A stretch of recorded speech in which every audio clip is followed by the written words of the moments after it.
Commissioner Sahiwal division शेब इकबाल सैयद ने कहा है कि खेलें नौजवानों की शख्सियत साजी और इन्हें चैलेंजेस का मुकाबला करने के लिए ज़हनी और जिस्मानी मजबूती फराहम करने में अहम किरदार अदा करती है। इसलिए हर बच्चा अपना पसंद की खेल में ज़रूर हिस्सा ले। तालीमी इदारों के सरबराहान को चाहिए कि वो बच्चों की हौसला अफजाई करें और जिस तरह इनकी तालीम पर खुसूसी तवज्जो देते हैं इस तरह इनके खेलों और दूसरी हम निसाबी सरगर्मियों में भी शमूलियत यकीनी बनाएं। वो यहाँ DPS के सैयद तजम्मुल अब्बास एडिटोरियम में साहिवाल बोर्ड के ज़ेर एहतमाम स्कूलों और कॉलेजों में होने वाले खेलों के मुकाबलों में पोजीशंस हासिल करने वाली टीमों में इनामात तकसीम करने की तकरीब से खिताब कर रहे थे। इन खेलों में overall trophy divisional public school and college Sahiwal ने हासिल की, जिसकी टीमें 19 मुकाबलों में फर्स्ट 9 में सेकंड और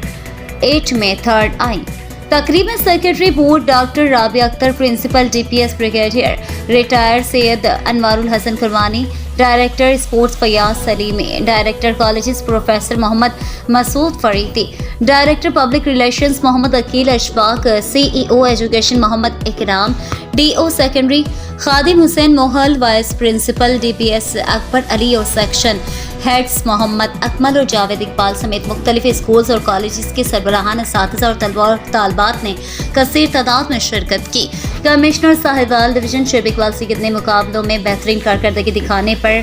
DPS के प्रिंसिपल, असातिज़ा और तलबा और तालबात को मुबारकबाद दी और स्कूल की निसाबी और हम निसाबी आला कारकर्दगी को दूसरे तालीमी इदारों के लिए मशअल राह करार दिया।